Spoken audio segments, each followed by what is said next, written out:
embark on an enchanting journey through the pristine beauty of the Nordic winter. This immersive sleep meditation guides you from a peaceful Swiss Nordic village through a magical frozen forest, across ancient glacial fjords, and into the mesmerizing dance of the aurora borealis. Before we begin tonight's journey, I want to share the heart behind Sleepbound Traveler. This space was created for adults who long for a moment of peace, a soft landing at the end of a long day. Think of it as your nightly passport to calm, where every story becomes a doorway to rest. Each episode is crafted with intention, soothing narration, gentle soundscapes, history, culture, and slow unfolding adventures designed to quiet the mind. As you listen, you're invited to wander through serene destinations. If these journeys bring you comfort, consider liking, subscribing, and giving us a comment. It helps us continue creating peaceful escapes for you to enjoy, night after night. Now close your eyes and let yourself settle into this moment. Feel the weight of your body sinking gently into the surface beneath you. Your shoulders drop away from your ears, releasing tension you didn't even know you were holding. Your jaw releases, unclenching, letting go. The muscles in your face soften. Your forehead smooths. Take a slow, deep breath in through your nose, feeling the cool air fill your lungs, and let it flow out softly through your lips. Warm and easy. You are calm.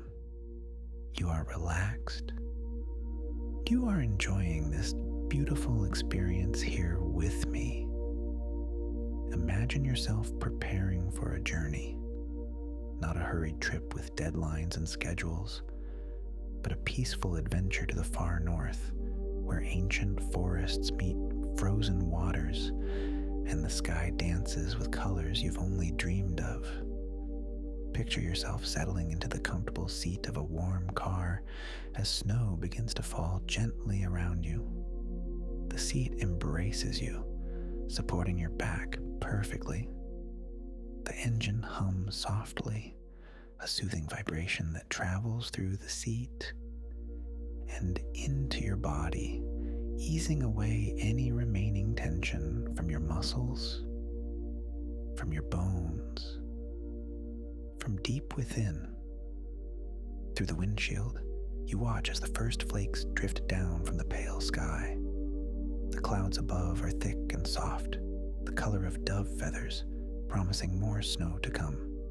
Each snowflake is unique, intricate, perfect.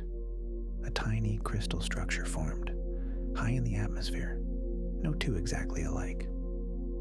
They settle on the glass for just a moment, long enough for you to admire their delicate geometry before the gentle sweep of the wipers guides them away. The rhythm is hypnotic, back and forth, back and forth. A steady, peaceful metronome, clearing your view of the road ahead. You're driving north through the Nordic wilderness. The landscape transforms around you as you leave the familiar behind. Buildings grow sparse, their lights fewer and farther between, then disappear entirely, swallowed by the vastness of nature. The road narrows, winding between snow-laden evergreens that stand like silent guardians of this winter realm. These trees have stood here for decades, some for centuries, witnessing countless winters come and go. The tires crunch softly over the freshly fallen snow, compressing it beneath the weight of the car. It's a delicate sound, intimate and close, like whispered secrets between the car and the earth. You can hear it even through the closed windows, a gentle crunching rhythm that matches your steady breathing. The heater blows warm air across your hands on the steering wheel, and you feel completely safe, completely at ease, held in this cocoon of warmth, while the winter world passes by outside. All around you, Norway spruce and Scots pine trees rise tall and majestic, their evergreen needles dark against the white snow. Their branches bow under the weight of fresh powder, creating natural archways over the road, like entering a cathedral made by nature itself. The branches interlace overhead, creating patterns of dark and light, shadow and brightness. Occasionally, a gentle breeze sends a shower of snow crystals cascading down, sparkling in the soft daylight like diamonds falling through the air, each one catching the light for a brief moment before settling into the powder below. The world here feels muffled, hushed, as if nature herself is speaking in whispers. The snow absorbs sound, softening everything, creating a quietness that feels almost sacred. You can hear your own breathing, the gentle hum of the engine, the whisper of tires on snow, but nothing else. No distant traffic, no human voices, just the peaceful silence of the wilderness. You notice how the light filters through the forest differently here. It's softer than you're used to, more diffused, as if passing through layers of gauze. The low winter sun, hanging just above the horizon even at midday, casts long, gentle shadows across the snow, painting the landscape in shades of blue, silver, and the palest gold.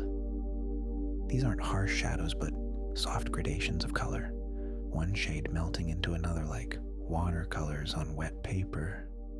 To your right, you catch a glimpse of something moving between the trees.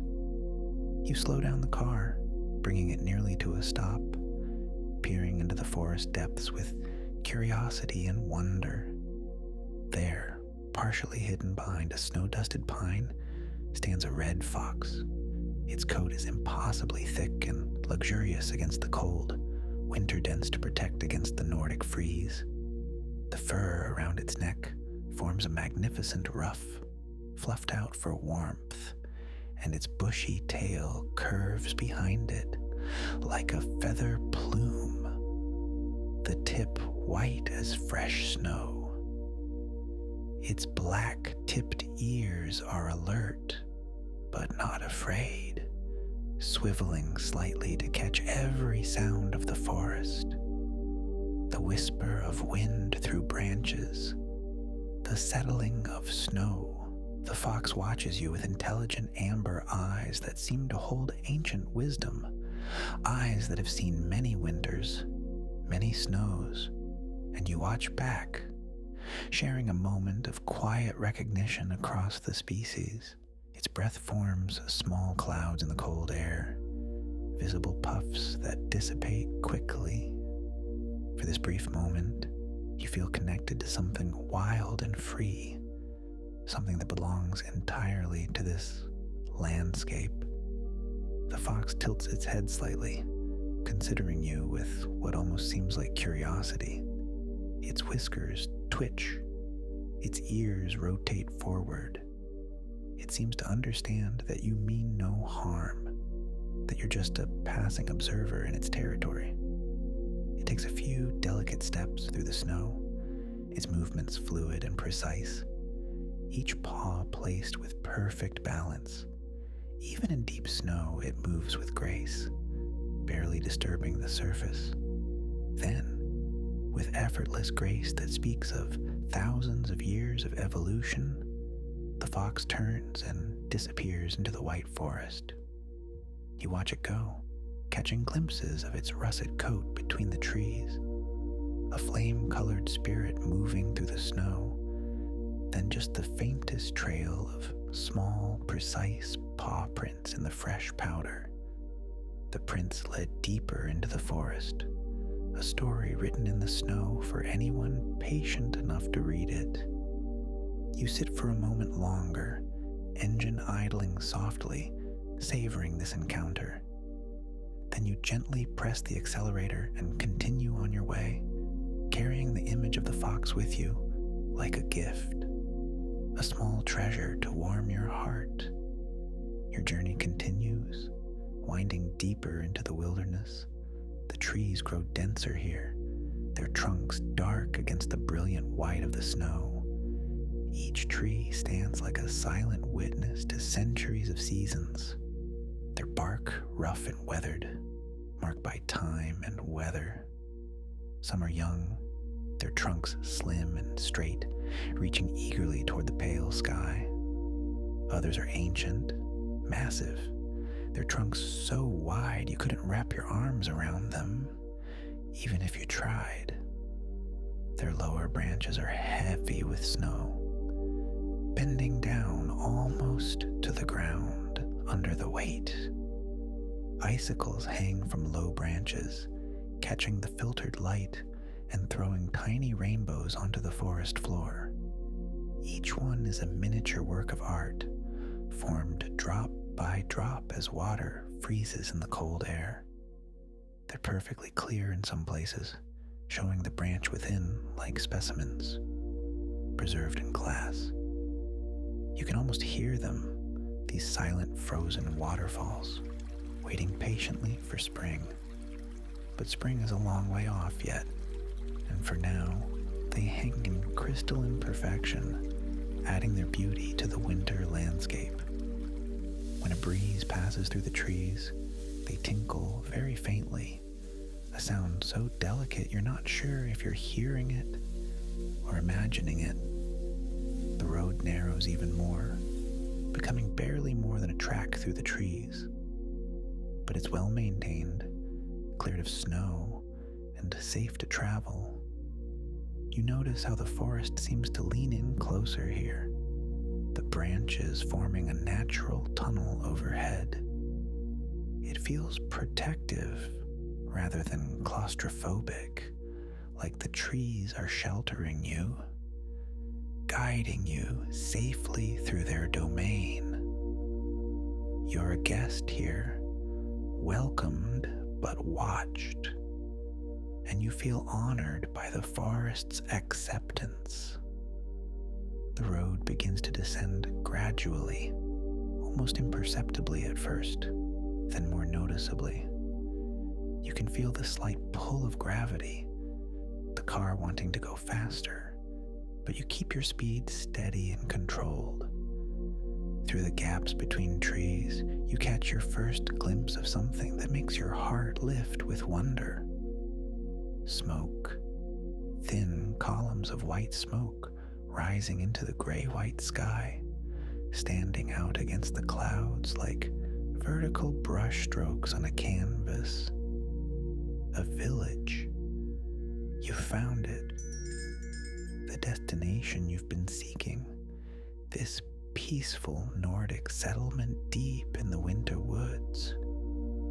You round the final bend, and the village reveals itself like a scene from a storybook, like something out of a painting by a Nordic master.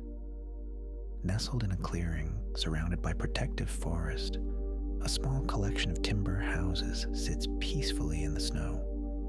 Their walls are painted in traditional colors, deep reds like autumn berries, warm ochres like summer wheat, and forest greens that echo the pines around them. These aren't bright, garish colors, but muted, weathered shades that have mellowed over years of exposure to sun, snow, and rain. Each roof is heavily laden with snow, thick blankets of white that must be several feet deep. The edges are lined with long icicles that glitter in the afternoon light, catching and reflecting the sun like chandeliers of ice. The houses are built in the old style, with steep roofs to shed the heavy winter snows, and thick timber walls to hold the warmth inside. Smoke curls from every chimney, rising straight up in the still air before dispersing into the sky. You bring the car to a gentle stop at the edge of the village, beside a wooden post that might mark the boundary between forest and settlement. The engine quiets, settling into silence, and for a moment, you simply sit and take in the scene before you. It's like stepping back in time, or sideways into a different world altogether. A world that moves more slowly, that values different things, that understands how to live in harmony with winter rather than fighting against it. From every chimney, smoke curls upward, carrying with it the scent of burning birchwood. It's a smell that speaks of warmth, of home, of winter evenings and old stories told by firelight. The smoke has a sweet quality to it, tinged with the natural sugars in the birch bark. You breathe it in, letting it fill your lungs, and feel an immediate sense of comfort and belonging. You step out of the car, and the cold air greets you like an old friend. It's crisp and clean, filling your lungs with clarity. The temperature doesn't bite or sting. Instead, it awakens your senses, makes you feel more present, more alive. It's the kind of cold that's, invigorating rather than punishing, fresh rather than harsh. You take another breath, deeper this time, and notice how pure the air tastes here, untouched by anything except snow and pine and wood smoke. No exhaust fumes, no city pollution, just clean, clear, Arctic air. The snow beneath your boots is perfect powder, dry and fluffy, not the wet, heavy snow of warmer climates. You take your first steps into the village, and each footfall creates a soft compression sound, like walking on clouds. The snow gives slightly under your weight, then holds you, supported and stable. You can feel the cold through your soles, but your warm boots keep you comfortable, protected. Your footprints behind you are clear and deep. A trail marking your arrival in this peaceful place. Around you, the village is alive with gentle activity. You see a woman in a thick wool coat, dark blue and clearly handmade, hanging lanterns along the path between houses. She moves slowly, deliberately, taking care with each placement, making sure each lantern hangs at just the right height. Her breath forms clouds in the cold air. Her mittened hands work with practiced efficiency. When she notices you, she pauses in her work and offers a warm smile in a small wave. Her face is weathered but kind, lined with years of smiling. You wave back, feeling welcomed, feeling like you belong here, even though you're a stranger. Further along the snow-packed path, you spot two children building what looks like a snow fort. They work together with the unselfconscious cooperation of young siblings, packing the snow with their mittened hands, their movement energetic but focused. Their laughter carries across the quiet village like wind chimes, bright and musical. They're bundled in colorful winter clothes, bright reds and blues and yellows that stand out cheerfully against the white snow. One of them, a girl with rosy cheeks and a red knit cap topped with a white pom-pom, notices your approach. She calls out to you in a language you don't understand. Swedish, the syllables flowing together in that distinctive Nordic lilt. But her tone is friendly, inviting, enthusiastic. She's excited to have a new audience for her creation. You walk closer, your boots crunching in the snow, and she gestures to her snow fort with obvious pride. You spend time watching the villagers go about their winter routines. There's something deeply soothing about their unhurried pace, the way they move through their tasks with practiced ease and obvious contentment. No one rushes. No one seems stressed or harried. They work with a rhythm that speaks of generations of winter living, of understanding how to pace oneself in the cold, of knowing that everything will get done in its own time. An elderly man splits logs behind one of the houses, his axe rising and falling in a steady rhythm. He's dressed in traditional workman's clothes, thick wool pants, a heavy flannel shirt, a knitted vest. The sharp crack of wood splitting echoes across the village and then fades into the absorbing snow. He works without rush, without apparent effort, the result of decades of practice. The split logs fall away from each other with satisfying symmetry. He pauses occasionally to stack the split wood, building neat rows that will dry and season, ready to keep his family warm through the long winter nights. His breath comes in steady puffs, visible in the cold air. There's a meditative quality to his work, a kind of moving meditation. Split, stack, split, stack.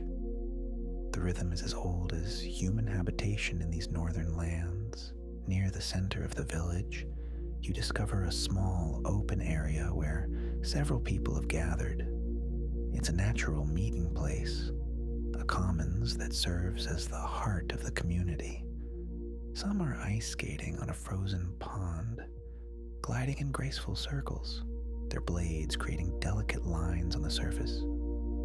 The sound of their skating is musical, the scrape and glide, the slight hiss as blade cuts through ice. They move with varying degrees of skill. Some are clearly expert, spinning and turning with figure skating grace. Others are beginners, wobbling and laughing as they catch their balance. Others stand at the edge of the pond, talking in quiet voices, their breath forming small clouds in the cold air that mingle and merge. A thermos is being passed around, and you can smell the rich aroma of coffee mixed with something sweet. Cardamom, perhaps, that distinctive Nordic spice. The steam rises from the cups, visible in the cold air, carrying the scent across the commons. One of the villagers, a middle-aged woman with kind eyes and a thick shawl wrapped around her shoulders, notices you standing there. She approaches with a welcoming smile, her face open and friendly. She says something soft in Swedish, her tone making it clear she's offering you something warm to drink. The words are unfamiliar, but the gesture is universal. Hospitality, welcome, the sharing of warmth. She holds out a cup, steam rising from it invitingly. You accept gratefully, wrapping your cold fingers around the ceramic mug. The heat seeps into your hands immediately, warming your fingers, your palms, sending warmth up your arms. When you take a sip, the sweet, spiced coffee warms you from the inside out. It's stronger than you're used to, brewed in the Nordic style, but the cardamom softens it, adding a complexity that's utterly delicious. The sweetness is subtle, just enough to balance the bitter coffee and aromatic spice. You stand there, cradling your cup, watching the skaters, listening to the quiet conversations around you. Even though you don't understand all the words, catching only the occasional cognate, a familiar root in an unfamiliar language, you understand the feeling This is a community. This is a connection. This is what it means to live in harmony with the winter. These people don't just endure the winter. They embrace it, celebrate it, make it part of the fabric of their lives. The children from earlier run past, still playing their endless games in the snow. They've been joined by others now, a small group of them engaged in what looks like a gentle snowball fight. But there's no aggression in it, only joy. They laugh, dodge, and throw their soft snowballs with more interest in the game itself than in winning. When a snowball lands and breaks apart in the powder, they don't complain. They simply scoop up more snow and continue playing. Their cheeks are red with cold and exertion. Their eyes sparkle with happiness. You feel a gentle tug on your sleeve. Looking down, you see the little girl in the red cap, her eyes bright with invitation, her face lit up with the pure enthusiasm of childhood. She takes your hand, her mittens soft and warm against your glove, and pulls you toward where the children are playing. At first you hesitate, feeling a bit self-conscious, but her enthusiasm is contagious, her joy impossible to resist. And soon you find yourself kneeling in the snow beside her, helping to shape a snowball. The snow is perfect for building. It's not too wet, which would make it heavy and sticky, not too dry, which would make it impossible to pack, but just right, with exactly the right moisture content to compact smoothly. It forms easily between your gloved hands, shaping itself into a solid sphere with just a little pressure. You show your snowball to the girl, and she claps her mittens together in approval. Her fingers work the snow with surprising skill for someone so young. She's been making snowballs since she could walk, learning this winter craft as naturally as children in warmer climates learn to build sandcastles. Together, you begin to build, not for throwing, just for creating, for the pure joy of making something together. You roll the snowballs through the powder, watching them grow larger with each revolution, picking up new snow, compacting under their own weight. The girl works on one side while you work on the other, and slowly a small snow figure begins to take shape. It's going to be a snow person, a village guardian. Other children join in, each adding their own touches. Stones for eyes, carefully selected from a pile near the path. Dark, round pebbles that catch the light. A twisted twig for a crooked smile, found beneath a nearby tree. Its curves perfect for giving the snow person a friendly, welcoming expression. A spare scarf wrapped around what might be a neck. Bright red wool that adds a splash of color to the white figure. Someone produces a battered hat, which is placed at a jaunty angle on the snow person's head. Your fingers are cold now, but pleasantly so. The kind of cold that makes you appreciate warmth all the more. The kind of cold that reminds you you're alive, that you're here, present in this moment. You can feel the snow even through your gloves, the texture of it, the resistance. It's oddly satisfying to work with your hands, the creation of something joyful. You stand back to admire your collective creation, a slightly lumpy but utterly charming snow person that seems to smile at the gray sky.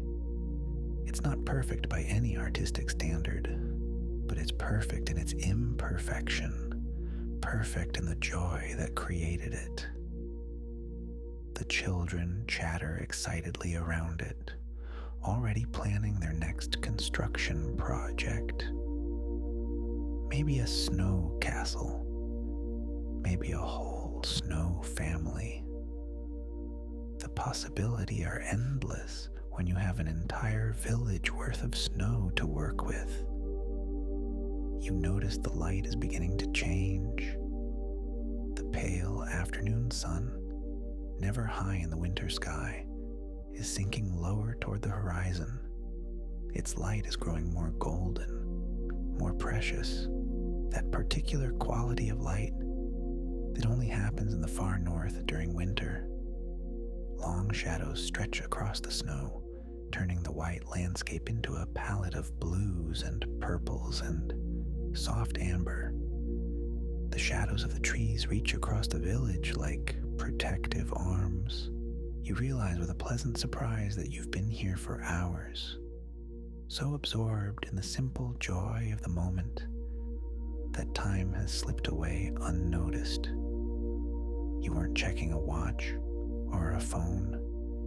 You weren't thinking about schedules or obligations. You were just being present here, and it felt wonderful. One of the villagers, a tall man with a gentle face and a thick beard silvered with frost, or perhaps just naturally silver with age, approaches you. He's dressed in traditional Nordic outdoor wear, practical and warm. He gestures toward the forest and says something that, even without understanding the words, you know is an invitation. The gesture is universal. Come with me. I'll show you something. You nod, and together you set off toward the tree line, your boots leaving parallel tracks in the fresh snow. The forest in the evening is a different world from the forest by day. The light has taken on a magical quality, filtering through the trees in shafts of liquid gold. It's the kind of light photographers dream of, painters try to capture. Every branch, every needle, every blade of grass poking through the snow is outlined in light, gilded, made sacred by the dying day. The shadows are deeper now, more mysterious, but not threatening. Just present. Your guide walks slowly, in no hurry, pointing out tracks in the snow, teaching you without words to read the stories written there. Each set of prints tells a tale, where the animal came from, where it was going, how fast it was moving, what it was doing. Here, the four-print pattern of a fox at a trot. There, the drag marks where a ptarmigan walked through the snow, its feathered feet leaving distinctive trails. Your guide points out a set of tracks, larger than the fox's, with distinctive patterns. The delicate tracks of a mountain hare, its large hind feet leaving distinctive impressions. The signature of an animal designed for moving across snow. You follow them with your eyes through the trees and spot the hare itself, sitting perfectly still beneath a snow-heavy branch, partially hidden in the hollow at the base of a pine tree. Its winter coat is pure white, making it nearly invisible against the snow. Perfect camouflage that has evolved over countless generations. Only its dark eyes give it away, watching you with calm alertness, unblinking. It doesn't run. It's learned to trust its camouflage first, to freeze before fleeing.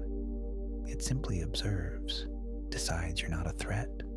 You're too large to be a fox or marten, moving too slowly to be dangerous, and returns to nibbling on a bit of exposed bark, its teeth working steadily. You watch it for a long moment, admiring its perfect adaptation to this environment. Its large hind feet work like snowshoes, distributing its weight so it doesn't sink. Its thick fur insulates against the cold. Its white coat makes it invisible. Every part of it is designed for winter survival, honed by evolution into a creature perfectly suited to this harsh but beautiful world. Further along the path, your guide stops and points upward. You look up, following his gesture, and see perched high in a pine tree a magnificent snowy owl. It's a large bird, bigger than you expected, with feathers so white they seem to glow against the darkening sky, marked with delicate bars of gray and brown that provide just enough pattern to break up its outline. The owl swivels its head to look down at you with enormous yellow eyes, wise and ancient and completely fearless. You hold your breath, not wanting to break the spell of this encounter. The owl's magnificent, a creature of legend made of flesh and feathers. It radiates a kind of ancient power, a connection to the wild that predates human civilization. You can see every feather, every marking. The owl's face is heart-shaped, designed to funnel sound to its ears hidden beneath the feathers. Its talons grip the branch with casual strength, black claws against dark bark. The owl blinks slowly, deliberately, its inner eyelids sliding across those massive yellow eyes. It's a blink that seems to contain centuries of wisdom, of cold winter nights spent hunting across the snow, of survival in one of the harshest environments on Earth. Then it turns its attention back to scanning the forest floor for prey, its head swiveling with that distinctive owl movement, nearly 180 degrees. You and your companion continue on, moving deeper into the twilight forest, blessed by this brief audience with the Winter King. The snow beneath your feet seems to glow with its own light now, that peculiar luminescence that snow takes on in the fading day, reflecting what little light remains and amplifying it. The world has become a study in contrasts, dark trees against bright snow, warm light against cold air, silence broken only by the soft sounds of your passage. Your boots crunch softly. Your breath comes in visible puffs. The forest breathes around you. You hear a rustling in the underbrush ahead, louder than the hare or the owl, and freeze instinctively. Your guide places a gentle hand on your arm, signaling you to stay still and quiet. You both stand motionless, waiting, listening. The rustling continues, growing closer. Then, from behind a cluster of small pines, a family of reindeer emerges into the path. The leader, a female with a coat of thick gray-brown fur, steps cautiously into the path ahead, her head held high, alert and watchful. Her antlers, smaller than a male's but still impressive, sweep back from her head in graceful curves. Behind her come two others, likely her sisters or daughters, and bringing up the rear, a young calf, all spindly legs and big, curious eyes, its coat still showing traces of the lighter brown of youth. They move with surprising grace despite their size, their hooves clicking softly as they cross the frozen ground. You can hear them breathing, hear the soft sounds of their movement, see the steam rising from their nostrils with each breath. The calf stops to investigate a patch of exposed grass, nibbling tentatively at the frozen blades before its mother makes a soft sound, somewhere between a grunt and a whistle that calls it back to her side. The reindeer cross the path not 10 feet from where you stand, apparently unconcerned by your presence. You can see the details of their winter coats, the hollow guard hairs that provide insulation, the dense underfur beneath. You can see how their hooves are designed for snow, spreading wide to distribute their weight. They're perfectly adapted to this environment, these ancient inhabitants of the far north, domesticated yet still wild, still free. Then they disappear into the forest on the other side of the path, melting into the shadows beneath the trees, leaving behind only their tracks and the memory of their quiet majesty. You let out the breath you've been holding, a long, slow exhalation of wonder and gratitude. Your guide smiles at you, a smile that says he never tires of these encounters, that each one is as special as the first, that this magic never fades even after a lifetime of living in these woods. He turns back toward the village, and you follow, your heart full of the beauty you've witnessed, full of gratitude for these gifts the forest has given you. The path is clear, well trodden, and the warm lights of the village beckon ahead, glowing softly through the trees. As you emerge from the tree line, you see that the village has transformed in your absence. Lanterns have been lit along every path, their warm glow reflecting off the snow and creating pools of golden light that guide your way. The lanterns are traditional, made of metal and glass, burning with real candles that flicker and dance. And in the center of the village, where the skating pond was earlier, a large bonfire now burns, its flames leaping high into the darkening sky, sending showers of sparks spiraling upward. The villagers have gathered around the fire, sitting on logs and stumps arranged in a circle. Some stand closer to the flames, warming their hands after the day's cold work. The fire is substantial, built with skill and care. Large logs forming the base, smaller pieces layered on top. Everything arranged to burn hot and bright. The flames are various colors, orange and yellow primarily, but blue at the base where the fire burns hottest, and occasional flashes of green from the resinous wood. People pass around thermoses of hot drinks and plates of simple food. You can smell something wonderful cooking. Root vegetables roasting at the edge of the fire, wrapped in foil and buried in the coals. Potatoes and carrots and perhaps turnips, their skins charring slightly while the flesh inside grows soft and sweet. Their scent mingles with the wood smoke, creating an aroma that makes your mouth water. You join the circle, finding a spot on one of the logs. The wood is old and weathered, worn smooth by countless sittings, but solid and stable. The heat from the fire reaches out to you, warming your face and hands. You can feel the cold at your back and the warmth on your front, that perfect balance that makes you appreciate both. It's deeply comfortable, this contrast of temperatures, ancient and primal. This is how humans have gathered since the beginning, around fire, in community, sharing warmth and stories.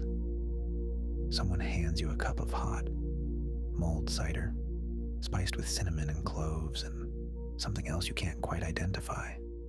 Maybe allspice, maybe star anise. You take a sip and feel the warmth spread through you, the spices tingling on your tongue, the sweetness balanced perfectly with a slight acidity.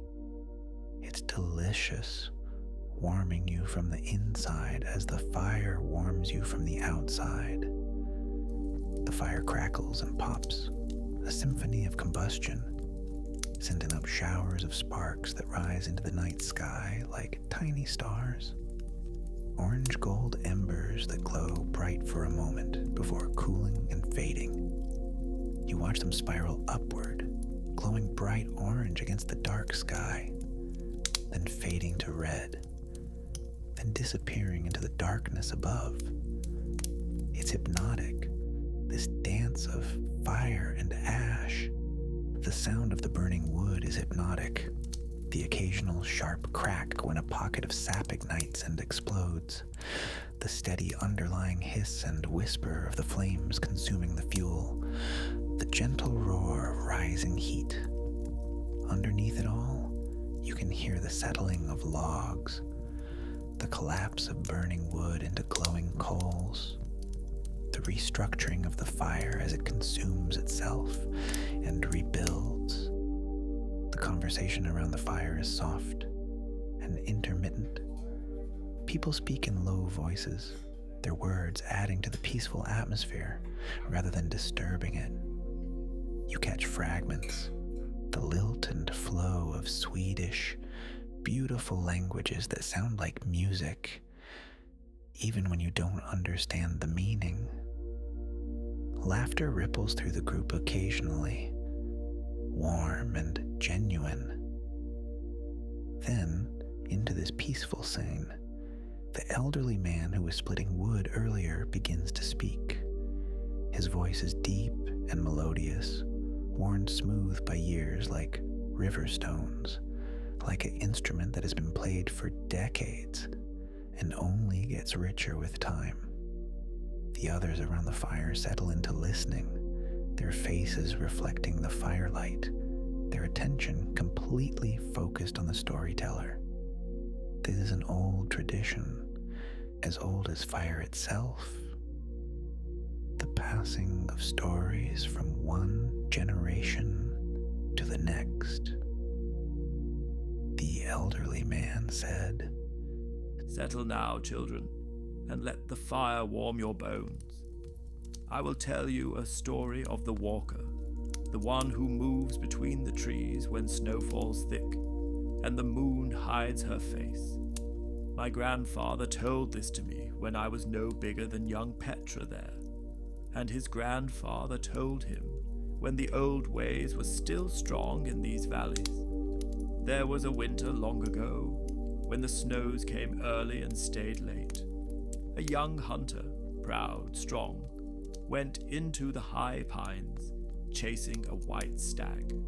The villagers warned him, when the mist clings to the mountain like wool, and the ravens fall silent, stay by your hearth.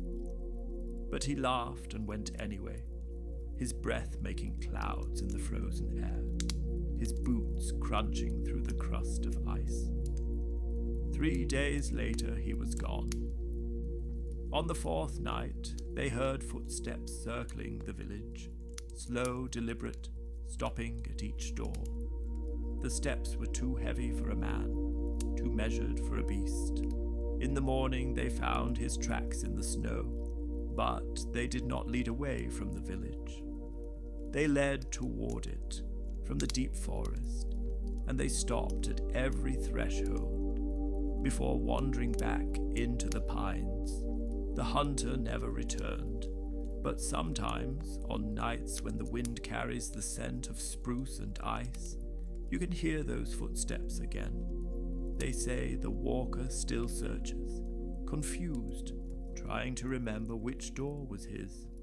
And if you listen closely, you might hear him whisper your name, testing it on his frozen tongue, wondering if you know the way home. So when winter comes and the mist is thick, mind the old wisdom. Keep your fire bright, your doors blessed, and never, never answer a voice that calls from the darkness, even if it sounds like someone you love. When the story ends, there's a moment of perfect silence, a breath held collectively, then soft, appreciative sounds from the listeners, murmurs of appreciation. Someone adds another log to the fire, placing it carefully on top of the burning pile, and the flames leap up anew, finding fresh fuel, sending more sparks dancing into the night. You tip your head back to watch them rise, following their ascent toward the sky, and that's when you noticed the sky above. The stars are out, brilliant against the darkness, more stars than you've ever seen, uncounted billions of them, spanning the sky from horizon to horizon. But there's something else, something more. It starts as a faint glow on the northern horizon, a subtle brightening against the dark sky, pale and ghostly. At first you think it might be your imagination, or perhaps the reflection of the bonfire somehow projected onto the clouds. But then someone in the circle stands up, pointing with an outstretched arm, and others follow their gaze, turning to look north. The glow is growing, spreading, taking on color, the most ethereal, luminous green you've ever seen. Not the green of grass or leaves, but something supernatural. It ripples across the sky like curtains caught in a celestial breeze, waving and folding and dancing. You stand up too, unable to remain seated in the face of such beauty, your cup forgotten. The aurora grows stronger, the green deepening, intensifying, and now you can see hints of other colors, pale purple at the edges, flashes of pink like rose petals, whispers of white. The lights move in waves, undulating across the vast canvas of the sky like living things. They seem to pulse with life, as if the heavens themselves are breathing. Columns of light shoot upward from the horizon, spreading out overhead in great arcs and spirals. The display is utterly silent, this cosmic dance happening in complete quietude, which somehow makes it even more magnificent, even more awe-inspiring. No thunder, no wind, just light moving through the magnetic field of the earth.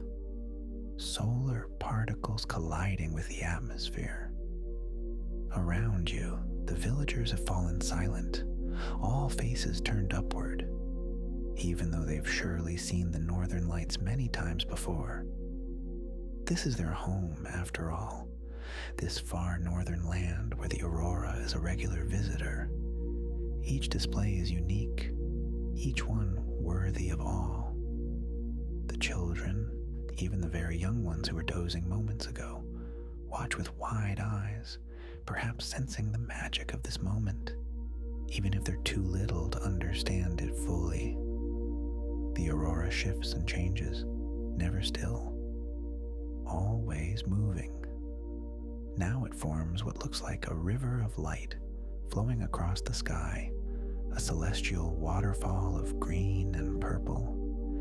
Now it breaks into shimmering curtains that seem close enough to touch, close enough that you almost reach up, half expecting to feel the fabric of light between your fingers. The green intensifies to a brilliant emerald, joined by more purple, royal, deep, magnificent.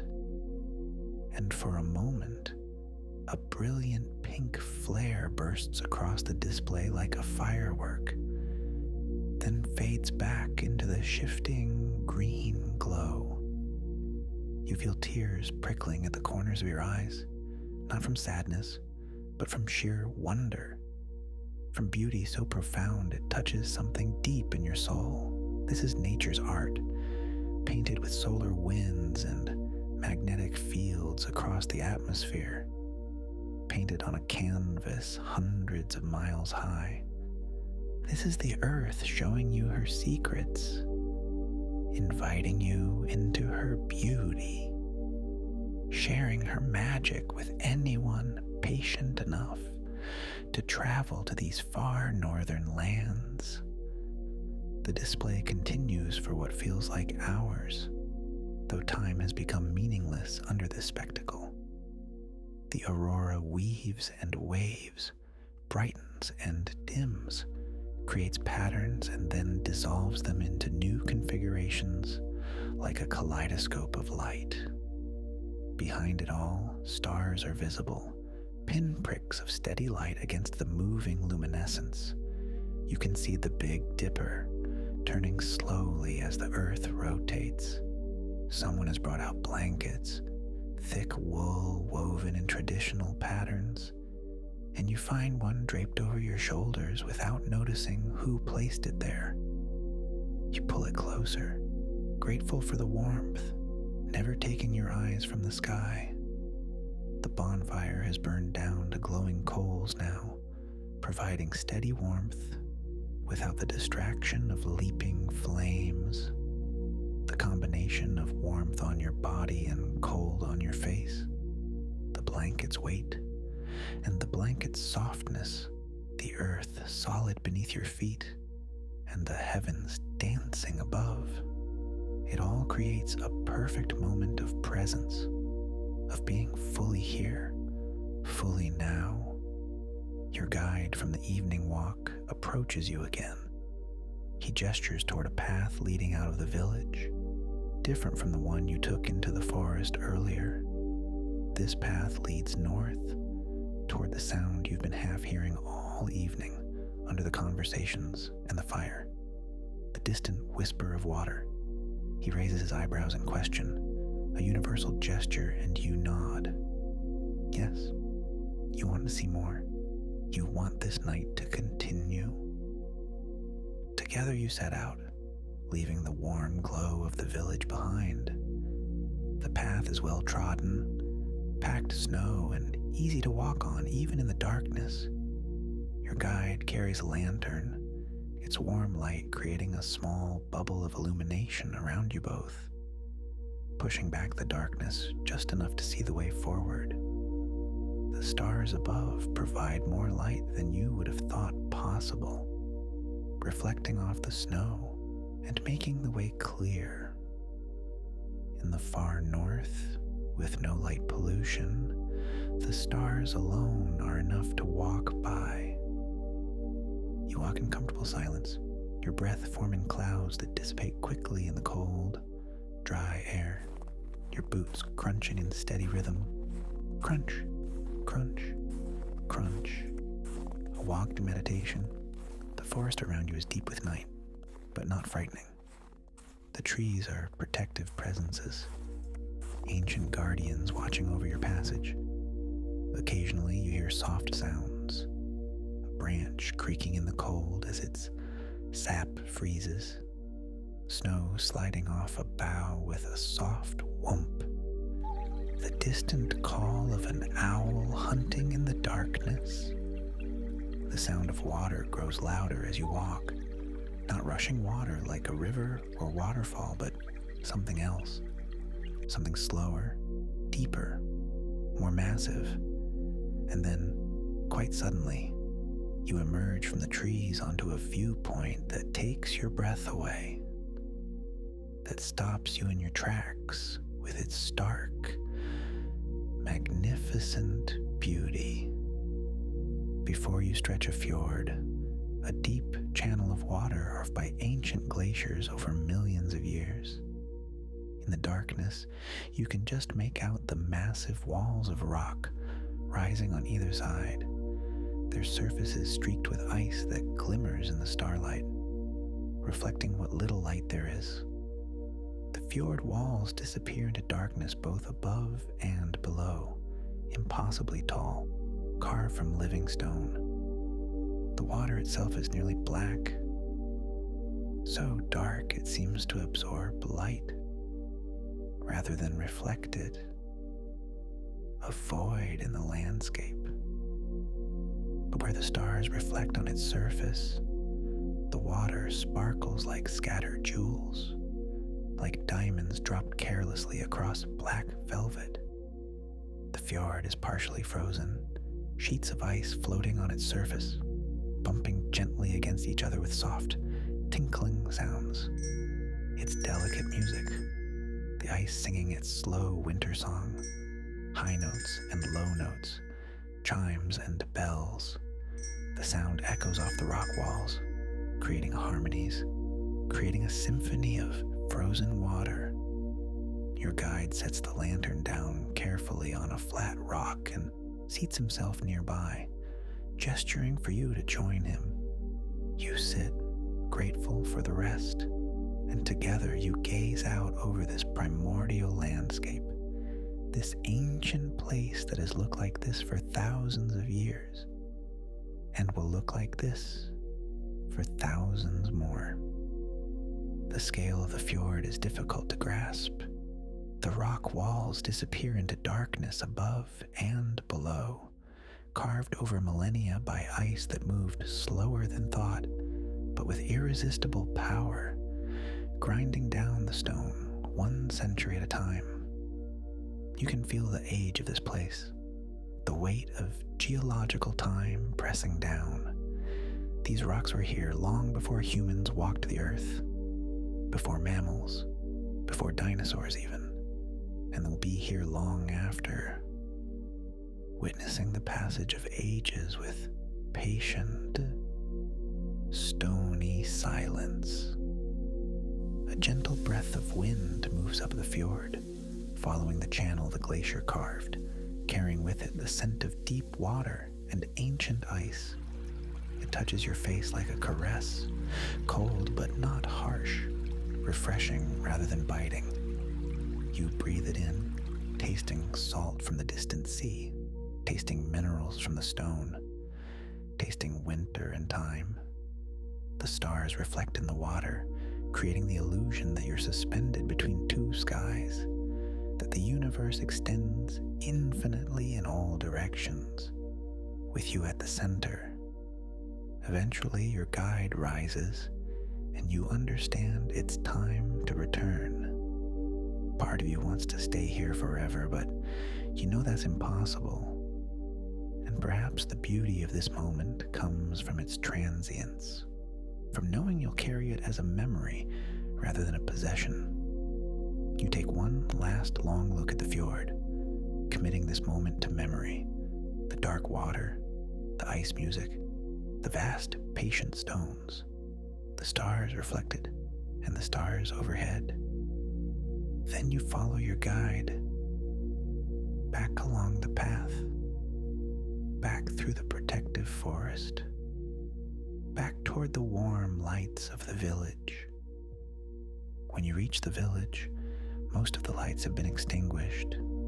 The bonfire has died to embers, glowing faintly in the darkness. The villagers have retired to their homes, seeking the warmth of their beds after this long winter day, and the paths are quiet except for your footsteps and your guides.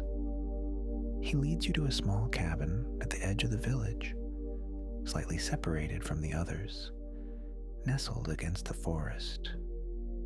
Smoke rises from its chimney, a thin white column against the star-filled sky, and warm light glows from the windows, spilling out onto the snow. Your guide opens the door, heavy wood that swings smoothly on well-maintained hinges, and gestures you inside. The warmth hits you immediately, a wave of welcoming heat that makes you realize just how cold you've become during your evening walk. Your cheeks tingle as they warm. Your fingers ache pleasantly as circulation returns. You step over the threshold, ducking slightly under the low door frame, and your guide says, "Good night." You return with a good night and thank you for the wonderful tours. Then he closes the door softly behind you. The cabin is small but perfect. One room, maybe 15 feet square, but every inch of it designed for comfort and efficiency. The walls are thick timber, fitted so precisely that no cold can penetrate. The logs chinked with moss and sealed with pitch. The floor is wood as well, worn smooth by generations of feet, polished by use until it gleams softly in the firelight.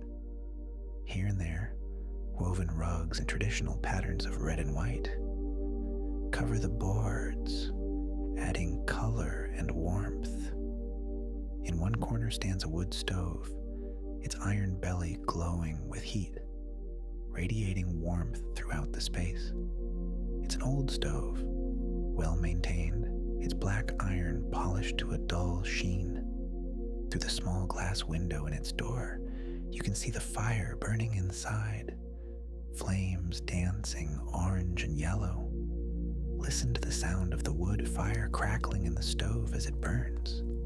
The flames inside create a gentle roaring, a contained storm of combustion, punctuated by occasional pops when pockets of sap ignite.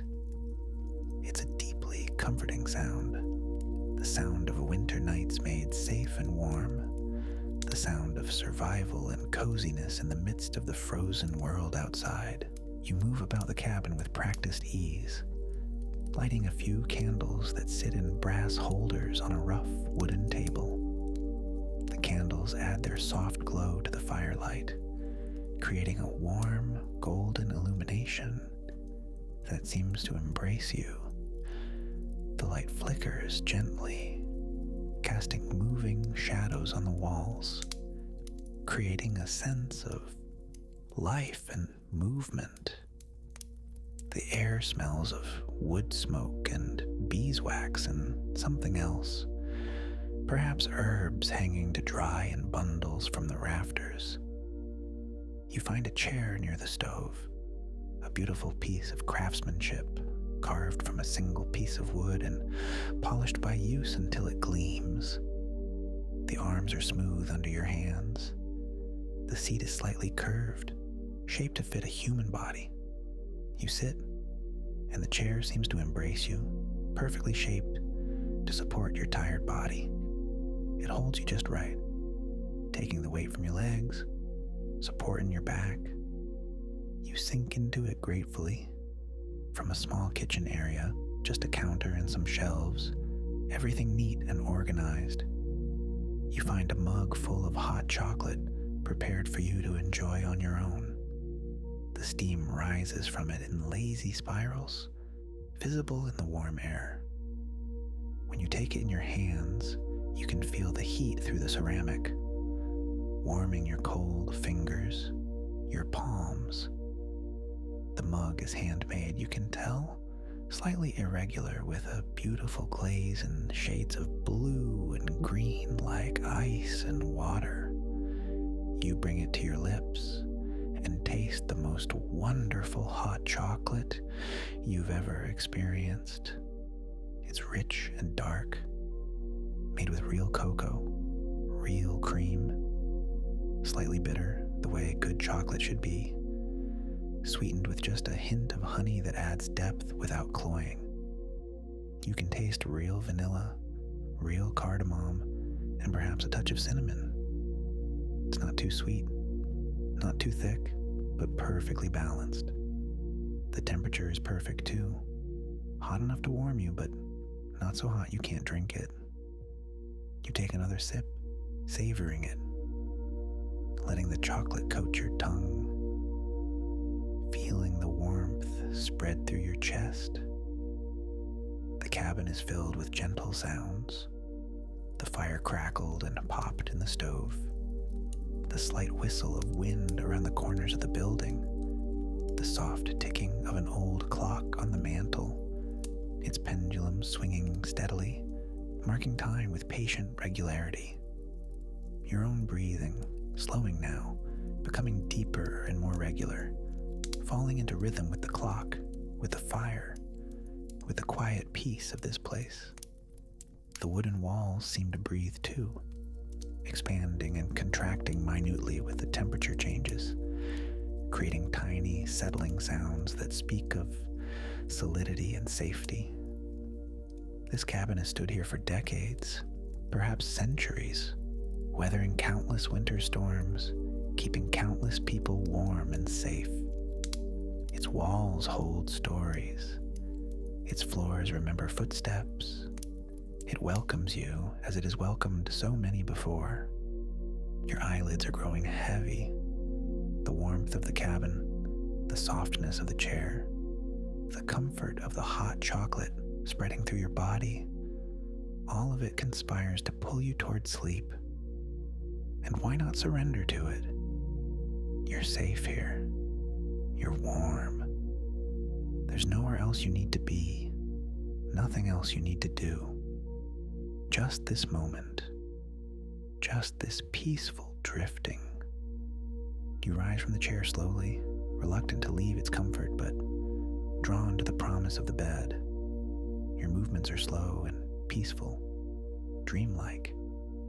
You cross the small space to the bed, your feet quiet on the wooden floor. The quilts are handmade, you can tell, stitched with care and patterns that tell stories, geometric shapes in bold colors, traditional designs passed down through generations. The furs are soft and luxurious, reindeer and perhaps fox, treated until they're supple and warm. You sit on the edge of the bed, and it accepts your weight with a gentle give, supporting you perfectly. The mattress is filled with something soft, down perhaps, or cotton batting, and shaped to your body. You lie back, your head finding the pillow. It's perfect. The weight of the quilts and furs is substantial, grounding like a warm embrace. You sink into the mattress, into the pillows, into the softness. The bed seems to hold you, to cradle you, to say, rest now, you're safe, you're home. The cabin is growing dimmer as you blow out some of the candles with your breath gently. One by one, the flames wink out, leaving only the glow from the stove. The light is softer now, just a warm amber glow, casting dancing shadows on the walls that move in patterns like water, like memories, like dreams. You watch them for a moment, the shadows play, but your eyes are so heavy now, it takes effort to keep them open. They want to close, so you let them. Behind your eyelids, you can still sense the warm glow of the stove, like the sun through closed curtains. You can hear its gentle crackling, a lullaby of fire and wood. You can feel the weight of the covers, the softness of the bed, the warmth of the cabin wrapping around you like a cocoon, like a nest, like a mother's arms. Your breath slows. Each breath is deeper than the last, slower than the last. Each exhalation releases a little more tension, a little more awareness of the outside world. Your body grows heavier, sinking deeper into the mattress, becoming one with the bed. Your muscles release, starting with your feet, then your legs, your back, your shoulders, your arms, your hands. Everything letting go, releasing, softening. Your mind begins to drift. Images float through your consciousness like snow falling. The fox in the forest, its amber eyes, the children playing, their laughter. The northern lights dance across the sky. The dark fjord reflecting stars. But the images are soft now, blurred at the edges, slipping away, even as you try to hold them. And that's okay. You don't need to hold them. They'll be there in the morning, memories to treasure. The fire crackles softly. The wind whispers around the cabin. The clock ticks steadily. All the sounds of comfort and safety. You are calm. You are relaxed. Here in this cozy cabin, held by warmth and peace, you drift softly into sleep.